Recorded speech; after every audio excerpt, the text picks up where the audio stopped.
Hai teman-teman semua, Assalamualaikum warahmatullahi wabarakatuh. Kembali lagi bersama Vina. Yeay! Oke teman-teman semua, jangan lupa untuk like, comment, share, and jangan lupa untuk subscribe di channel ini, oke? Nah, sekarang kita di pembelajaran fisika KD 3.4 4.4 materi fluida statis untuk kelas 11. Tujuan pembelajaran kita yaitu diharapkan peserta didik mampu menganalisis dan menentukan besar tekanan dan hukum Pascal pada fluida statis dengan benar, sehingga menjadi cerdas, bertakwa, dan berakhlak mulia. Simak penjelasannya berikut ini.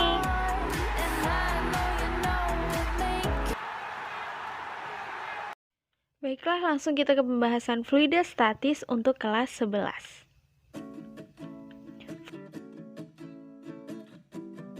Fluida statis. Nah, kita perlu tahu dulu nih pengertian dari fluida.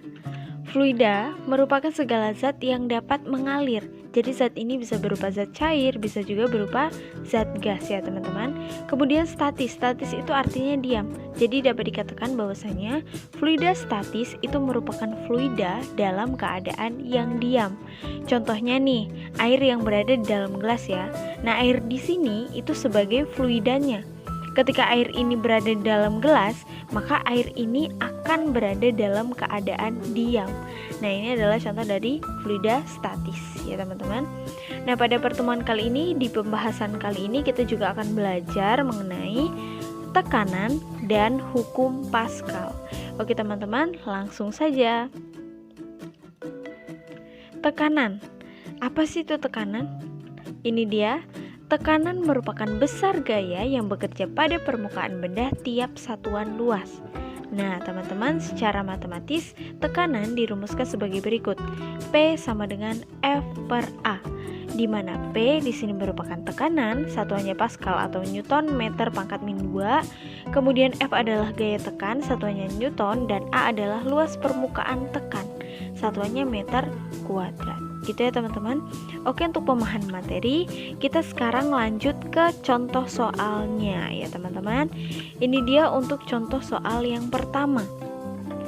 Di sini ada sebuah balok nih, masanya 15 kg dan ukurannya 4 dikali 1,5 dikali 2. Nah, pertanyaannya, tentukan besar tekanan yang diberikan balok terhadap lantai itu. Nah, kita tahu bahwasanya yang di sini yang dicari adalah tekanan. Rumus tekanan tadi kan P sama dengan F per A. Jadi kita perlu cari tahu F-nya berapa, kemudian A-nya berapa. Langsung saja ya kita bahas di sini.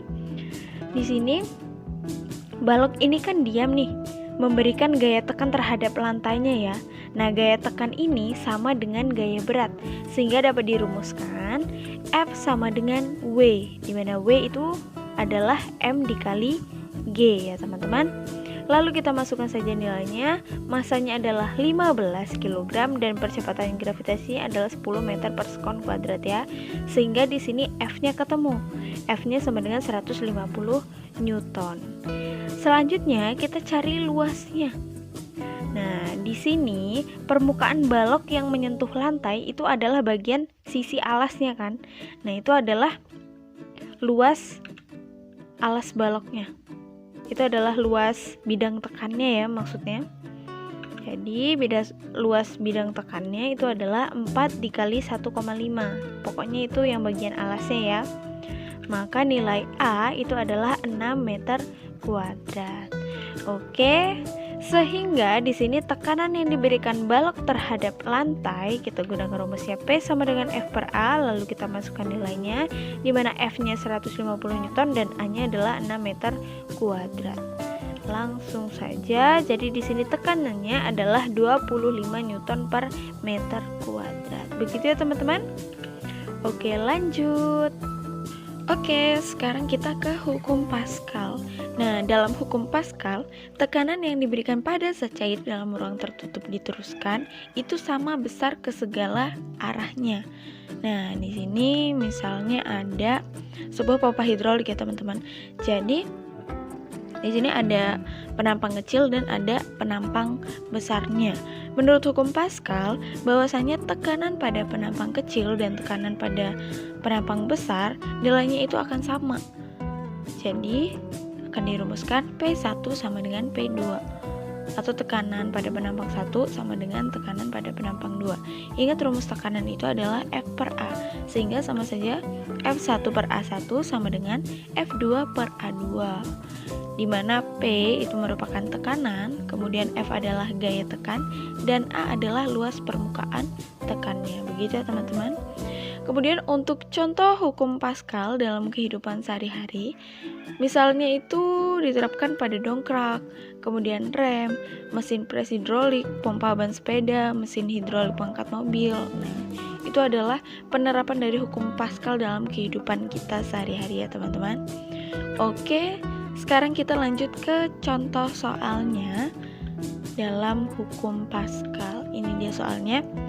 Mesin hidrolik pengangkat mobil pada gambar, ini dia gambarnya. Nah, memiliki pengisap masing-masing dengan luas A1. A1-nya itu 5 cm kuadrat dan A2 2000 cm kuadrat. Berat mobil yang akan diangkat itu adalah 25.000 Newton. Berapakah besar gaya F1 yang harus diberikan pada pengisap kecil? Nah, kita jawab. Di sini kita tulis diketahui dulu. Yang diketahui A1 5 cm ya. Kemudian A2 2000 cm kuadrat. Kemudian berat mobil yang akan diangkat berarti itu adalah F2-nya pada penampang yang kedua ya, yang besar. F2 adalah 25.000 Newton. Yang ditanya adalah F1, jadi gaya pada penampang yang kecil. Ya, langsung saja kita selesaikan. Rumusnya F1 per A1 sama dengan F2 per A2. Jadi kalau kita mau cari nilai F1, maka A1-nya tinggal dipindah aja ya. Nah, begitu teman-teman. Jadi tinggal kita masukkan nilainya. F2 25.000 Newton, kemudian A2-nya 2000 cm kuadrat dikali A1-nya adalah 5 cm kuadrat. Maka nilai dari F1 adalah 62,5 Newton. Begitu teman-teman. Oke teman-teman, demikianlah video pembahasan kita kali ini. Semoga bermanfaat. It's time to stop. It's time to stop, okay? No more. Oke teman-teman semua, terima kasih telah menonton video ini. Semoga bermanfaat dan tetap semangat. Jangan lupa untuk subscribe channel ini dan jangan lupa untuk like, comment, and share video ini juga. Oke, terima kasih.